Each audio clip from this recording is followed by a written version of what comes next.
Good morning, good morning, good morning. Hope you guys had an awesome weekend. Golly gosh, Monday morning rolls around fast, but my day is off to a cracking start, which is probably the universe telling me something I don't know.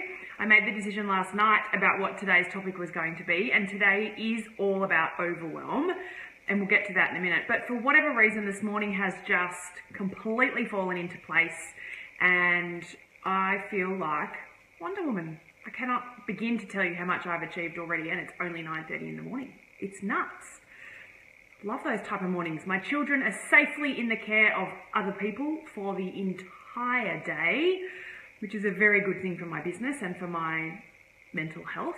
We had a crazy weekend. I have dinner in the slow cooker, my washing has been done, my dry cleaning has been dropped off, I've eaten eggs for breakfast, so it's been healthy. It's just been boom, boom, boom, boom, boom, all falling into place, which feels a bit funny that I'm now going to sit here and talk to you about overwhelm, because that's not how I'm feeling right now. But rest assured, I often feel overwhelmed in my business, and I think everybody does, to be honest. And if you don't, you're probably not being honest with yourself. It's coming up more and more with my clients at the moment, which is not because I'm doing a terrible job. It's just because there's lots going on. And I think when you get towards the end of the year, particularly when you've got your own business, you start kind of freaking out about Christmas, and that end deadline starts to loom, and it's kind of, oh no, I have all these things that I was going to get done by X date, and X date, you know, is fast approaching, and I'm running out of time. Oh, pressure, weight on shoulders, all that kind of stuff. So I just think it's the time of the year. That's what I'm putting it down to anyway. So today I wanted to talk to you about how I want to say overcome overwhelm, which is a bit weird in itself. And I'm not sure that you ever do completely overcome it, but I think there's some really good steps that you can put into place to at least feel like you're in a bit more control and that your business isn't running you. And yeah, I guess it's a work in progress, and we are all a work in progress because we're human. So it does take practice, and it does take self-discipline to put some of these things into place and to really stick to your guns and stick to your plan of attack. Anyway, I just wanted to talk you through, I think I've got my top 7 tips, which is a totally random number, but this is not going to surprise anybody. My first tip to overcoming overwhelm is to absolutely plan ahead. And I do harp on about this a lot, I know, so I'm not going to dwell on this one today. But I want you to get really clear on what your priorities are, particularly if you've got that end deadline looming. So if, you know, you're ramping up to having a crazy Christmas period, which, to be honest, let's be honest, it starts in October. It's not the end of December, where Christmas actually is. I've already started my Christmas shopping myself. Don't hate me. Oh, I should say, my neighbours across the road, who are the most amazing neighbours in the world, move out today. So there's 2 massive removalist trucks in my street. So if you hear an earthquake, all is okay. It's just the neighbours moving. And if I start crying, you'll know why as well. So getting really clear on your priorities, especially if you've got that deadline looming. What do you actually need to achieve between now and then to hit your goal, to make it happen, to get to where you want to be?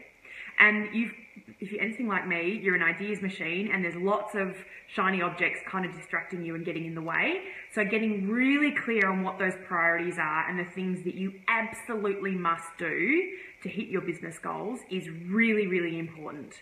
That's also a really critical process to get clear on what is not important, and to put that in the basket for January, which I know sounds bananas that it is, I had to think about that now, the middle of August or the end of August, and I'm saying put it in the basket for January, but the back end of the year is chaos. So all those, yeah, maybe I'll give it a crack, maybe I'll try, maybe I'll do this, maybe I'll do that, park them for January, put them on the list, put them in the diary now, and only do the critical things between now and October, November, December, wherever it might be. So getting clear on what is absolutely important and what is not important will help you devise that plan of attack between now and then. And then that will naturally ladder down into helping you manage expectations. And I speak to my clients a lot about this, whether it be managing your own expectations on what you can actually achieve in the time that you've got to dedicate to your business or to a task or whatever it might be, and also managing the expectations of others. Say what? What does that mean? So getting clear, I have a lot of clients who have really hefty business goals, and I love that. I love working with women like that. Like, hats off to them. Awesome, awesome, awesome clients. But they then ladder into saying, and I've got 3 small children, and I only work in my business 2 days a week, so I'm going to take on the world and I'm going to have it done by tomorrow. And that just sets you up for failure. It sets you up for failure. And it doesn't help manage your own expectations. You're extremely disappointed when you don't reach those goals. You then spiral into that monkey chatter that we've talked about before, and all of a sudden the wheels have fallen off and you've lost control. So I think it's really, really important to manage your own expectations and to remind yourself what's possible for you to achieve in the time that you've got to put towards it. And if you are working your business 2, 3, 4, 5 days a week, you've obviously got, limited time, and there's lots of balls in the air and all the rest of it. Oh, sorry, text message. Chrissy, you don't want to take over the world. No, I don't really want to take over the world either. I just want to carve out my own little piece of the pie. Is that bad? So getting really clear on what's possible in the time that you have, and then also getting really clear with whether it be your clients or your customers or your suppliers, on managing those expectations with them. Some people expect you to drop everything and run to the moon for them right here and right now. And you might have customers that want a reply, within an hour, or want a reply right here and right now. But that might not fit with your business, and it might not fit with what you can achieve in the time that you've got to achieve it. So, things like setting out of offices on your emails, which is just a really nice moment for you to say, hey, awesome customer, thrilled to have your inquiry, we'll get back to you within 48 hours. You've instantly managed the expectations of your customers or your clients or whoever it might be, so that they know that you've receipted their email or their inquiry, and that you'll get back to them in 2 days. So they're not sitting there going, oh, I emailed them half an hour ago, where's my reply? Which is just a weight on your shoulders. And I have a lot of clients that are sort of saying to me, I feel like I'm pulled in every direction. People want so much of me and they want me now, and I'm kind of stretched from pillar to post. It's because there's some further work that needs to be done on managing expectations. Julie, yes, park them for January. I know that sounds nuts, and there are some people who are there probably listening to this going, you dick. Like, January is like 6-7 months away. What are you talking about? But the end of the year is so chaotic. It's critical that you don't lose those crazy thoughts and those fresh ideas that you've got. You've just parked them for January. Tamara, love that you're here. Yay. So, planning ahead, number 1. Managing expectations, number 2. Your own expectations, what you can achieve in the time that you've got, and also the expectations of those around you. So, how quickly you'll get back to customers, what those lead times are to fulfill orders. And I have clients that are dealing with this often, and all day, every day. And there's that expectation as a business owner that I've got to get the order out the day that it comes in, and that just puts extra pressure on you. Make it really clear on your website that you'll get back to your customers, or orders will be fulfilled within 2 weeks, whatever it might be, whatever suits and fits with your business, so that you're communicating, you're being open, transparent and authentic with them, and so that they are confident that, okay, cool, they've got my order and it'll be with me within a week, or whatever it might be. So setting boundaries is kind of what I was talking to there as well, around being really clear on your response times and reducing that pressure. And being stretched from pillar to post is the worst feeling in the world. You feel like you're doing everything and nothing well, or you're trying to do everything, but you're actually doing nothing well.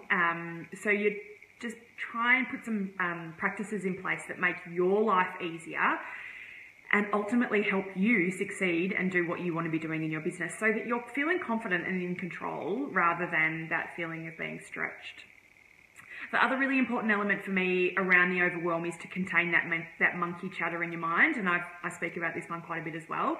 The little mean girl in your mind, she will remind you daily that you're not doing enough, and it's not good enough, and it's too slow, and it's not the right whatever.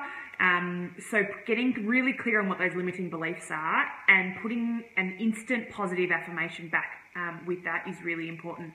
So what does that actually look like? So I obviously work with small business owners, and particularly women. So I hear a lot of, I'm not doing enough in my business. I'm not growing as fast as I should be. Beauty of a word, should. So if you're sitting there saying to yourself, I'm not growing as fast as I should be, I'm not doing as much as I should be, that's just a downward spiral and not going to help you grow and not going to help you feel confident and in control when moving forward. So next time you start to remind yourself of that limiting belief, I'm not growing fast enough, I'm not growing fast enough, I'm hopeless, I'm not growing fast enough. You flip that on your head and you say, I'm doing the best I can and I'm learning. I'm doing the best I can and I'm learning. And that is still acknowledging that, yes, things are probably not moving as fast or as quickly as you would like them to be, but you are doing the best that you can and that you're learning, which means you're making progress. And it's a funny little word, means you're making progress and you're pushing your business and yourself forward. So you really, the limiting belief is, I'm not doing as much as I should be. And the positive response to that is, I'm doing the best I can and I'm learning. So I'm moving forward and I'm doing the best that I can. And that's all anybody can ever ask of any of us is, I'm doing the best I can. So getting really clear. I find generally people have 3 to 4 limiting beliefs that consistently pop up for them. And that might be around time management. It might be, you know, I'm spending too much time with my in my business and not enough with my family. And there's some really consistent limiting beliefs that pop up for all of us. I might actually do a Facebook Live in a few weeks specifically just on limiting beliefs, but getting really clear on what those limiting beliefs are that you are consistently telling yourself, and then automatically catching yourself and going, no, you know what? I'm doing the best I can, I'm learning. You're automatically putting it in the positive, and you're reminding yourself that you're making progress. And that's all we can ask. I keep referring to my notes because I feel like today's a bit of a big one. And I do make notes. And people always go, how can you just talk for half an hour? It's like, I don't. I have notes. The next big one. So we've got planning ahead, managing expectations, setting boundaries, and limiting beliefs. So getting really clear on those big 4. Number 5 for me is learning to say no. No, no, no, no, no. Huge, like massive, really, really, really important for all of us to learn how to say no. There's a button that you can pick up from a lot of novelty stores or Officeworks, wherever it might be, which is literally a no button. And as gimmicky and trashy as that sounds, I've given that to a lot of people in my universe. Keep it on your desk, and even if you don't push the button, it has, I think, 8 or 10 different expressions and different funny voices saying no, basically. Because it's so important for us as women to know how to say no, and to feel comfortable saying no, and to push back on timelines and push back on deadlines. And if it doesn't suit, or it doesn't fit, or it's not part of your goals or your priority set, the answer is no. So learning to say no is so important for that overwhelm and to really help you lift that weight up off your shoulders. Learning to say no and to feel really comfortable. It's not about making 100 excuses. It's not oh, I'm really, really sorry that I can't. I wish I could, but I can't. And here's my sob story about all 1,000 things that are going on. It's just a simple, no, I'm sorry, that doesn't fit with what I've got going on at the moment, or I'm fully booked until the end of the month, or could we talk about that in January? Boom, you've said no in the nicest way possible. And saying no absolutely helps you manage that overwhelm,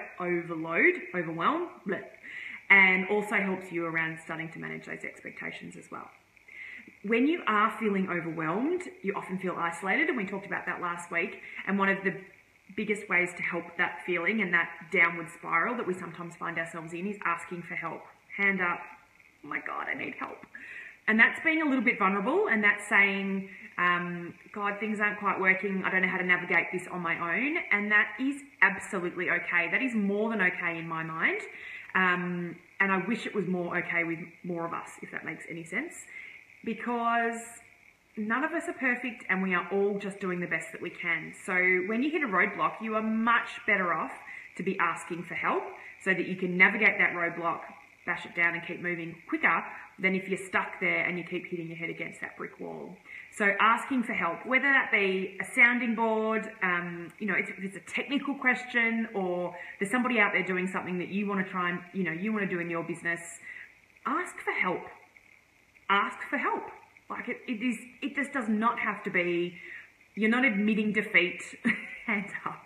Yeah, I've got both hands up. I win. You're not admitting defeat, and you're not saying, oh, I'm so hopeless, I don't know how to do this. We've all got different zones of genius, and we've all got different areas of expertise. So why aren't we helping each other more? It doesn't have to be you admitting defeat. It's not, I am so terrible that I have to ask for help. It's, hey, you know this really well and I don't. Can you help me fill in the gaps? And you'll probably often find that the person that you're asking has something that they will ask of you, and boom, there's a cute little collaboration going on, because we do all have different zones of genius, and we all have a different skill set and a different story, I guess, and different experiences to help and draw from. So let's funnel that into supporting and building each other up, rather than getting caught in that downward spiral of, you're hopeless, you don't know how to do X, Y, and Z. So asking for help is really, really important. It absolutely takes a village. So even if that village, I say it takes a village to raise a family. I was about to say, I only have 2 children, 2 is so enough, but it takes a village to raise a family, and it absolutely takes a village to raise a business, build a business, whatever. And that might be a village of people that are looking after your family whilst you're building your business, or it might be people within your business that you go to for help, whether that be a business coach, I know a really good one, or it might be, somebody to do your accounting, or a strategy session with a social media manager, or whatever it might be. It absolutely takes a village. So do not think that you have to sit there and know every answer and have that perfect book of, the plan of attack, I guess. We all need help and we all need support. So there's nothing wrong with being a teeny tiny little bit vulnerable and putting your hand up. And then finally, the big one for me, and I have spoken about this before as well, but it feels a bit counterintuitive, but when you are feeling that moment of overwhelm, the world is on your shoulders, you just want to crawl back under the doona and hide from the world, taking time out of your business is absolutely imperative. And this is a really, really big one for me, and one that I have struggled and fought with for the last couple of years. And in 2017, I was really trying to focus on this. When I get overwhelmed, I want to throw myself into my business, and I want to work harder at ticking more boxes, running faster, and getting faster on that treadmill. I want to grow more. I want to get more clients. I want more. Head down, bum up, into it. But that, for me, doesn't work. I just end up feeling even more overwhelmed and even more weight on those shoulders and even deeper into that doona, I guess, my safety blanket. So taking time out of your business clears your mind, clears your head, puts you in a different headspace. And that brings perspective, and that perspective is what helps lift those shoulders up and what helps you feel less overwhelmed. When you go and sit on the beach by yourself, or as I did over the weekend, I drove down the freeway for an hour, and then I drove back for an hour. I listened to really loud, trashy music and sung at the top of my lungs. Yep, that was me. If you saw me, luckily it was dark, so hopefully no one recognised me. But that is how I sometimes take time out of my business. And that is when that perspective comes into play. And that's when I realised that my inbox is overflowing, or my, opt-in that hasn't gone out on time, or the blog that I need to write for 3 months' time, or the collaboration I need to follow up on, or whatever it might be. It gets me grounded, and I come back to being, feeling slightly more centered, and I get that perspective and that reminder that there's a big wide world going on out there, and the 25,000 things that I'm trying to do in my business are not important that I do them all right here, right now. And then I come back and I kind of brain dump, okay, exactly what I need to do between now and the next 6 weeks. Step 1, step 2, step 3, bang, bang, bang, plan of attack. Order has been restored. I am back in control. So I'm not encouraging you to drive on down the freeway. That works really well for me. And I know there's a few people who will watch this video who do that as well. There's something about, being behind the wheel, loud music, foot on the accelerator, at the speed limit, of course. That is soothing for me, which probably sounds bananas, maybe because I'm often in the car with my children who are yelling and screaming at me, and I don't get to listen to the music that I want and all the rest of it. Tamara interacting with other biz ladies gets me refocused. Absolutely. It's a different perspective, and it's hearing that other women are in the same position that you're in, and that you are not alone. And last week's Facebook Live was all about being isolated. So connecting with other people is another really, really good way. So it's a great example of kind of getting out of your business, but you can still go and talk about your business. I'm not saying close the door on your business and walk away. It's just getting away from your laptop, getting away from the monkey chatter, getting away from the inbox and the to-do list and the must, now, shoulds, clearing your head. Go and have a wine and talk business with somebody else, or call a girlfriend, or go for a run, or get behind the wheel of a car, which sounds a bit counterintuitive, but absolutely go and get a bit of White Snake. Well, Michael Jackson was my tune of, my poison, I guess, the other night. He just always seems to get me back on track for whatever reason after I have that little moment of, so sad that he died. But, yeah, loud music, child-free car. How good is it? Like, maybe, I think, having thought about that for more than 1 second, I think that is why that it kind of pushes my buttons. But anyway, take time out of your business. Get away from the big long list of things that you should be doing. Reconnect with some people. Get some human interaction. Go and listen to loud music. Go and breathe in the fresh sea air. Whatever it is that works for you, get a bigger perspective and remind yourself of the awesome stuff that you are doing and what your priorities are for the coming, whatever, month.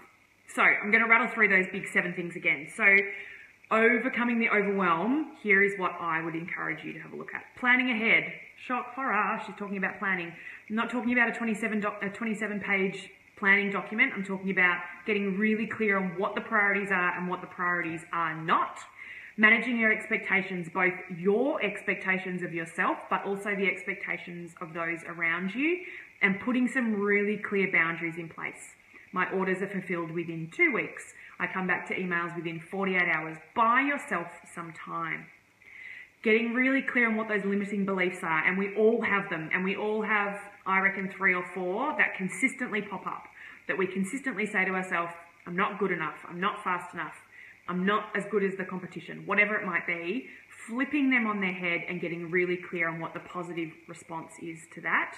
Learning to say no. I know this is a massive one, and it's a really, really big one for all of us. Who am I kidding?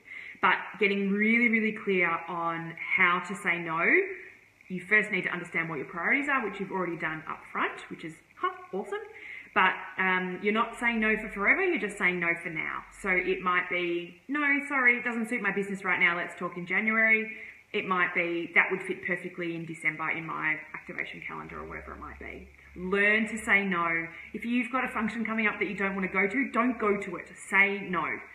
Maybe validate first why you don't want to go to it. Make sure that it's not just fear that's holding you back, but getting more and more comfortable with saying no is just so important for all of us. Asking for help is number 6.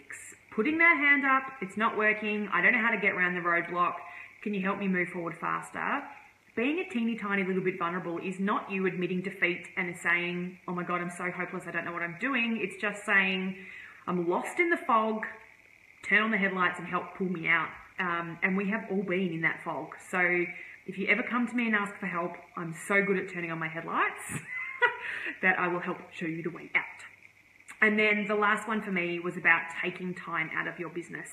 When you are feeling overwhelmed, do not jump in further and throw yourself into more and add more things onto that to-do list, add more shoulds.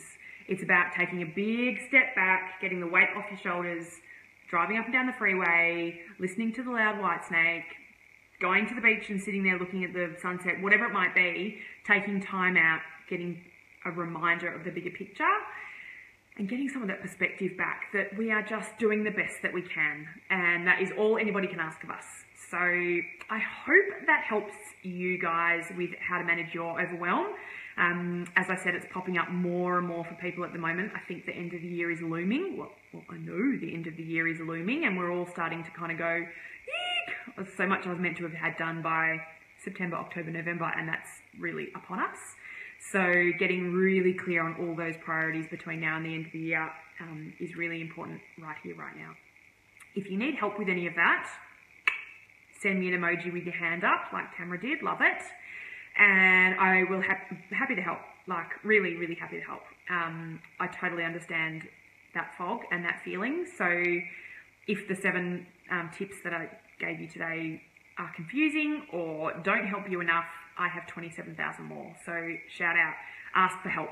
Be comfortable asking for help. And if you don't ask me, that's totally fine, but find somebody to ask for help. Big, big week coming up in ESS HQ.